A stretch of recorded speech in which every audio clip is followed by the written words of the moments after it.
আমরা পিআর পদ্ধতি নির্বাচন চেয়েছি কেন?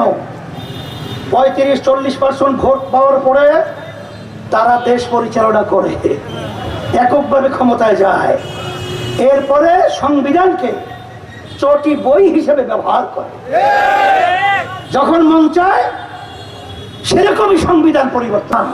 এত বড় পঙ্গু, এত রক্ত, এত কিছু হওয়ার পরেও আবার সেই আগের ধারাবাহিকতায় আবার চাঁদাবাজরা আসবে, আবার খুনিরা আসবে, আবার স্টেশন দখলকারীরা আসবে, আবার ঘাট দখলকারীরা আসবে, আবার দিল্লিতে বৃষ্টি পড়বে, ঢাকা বাংলাদেশের ছাতি ধরবে।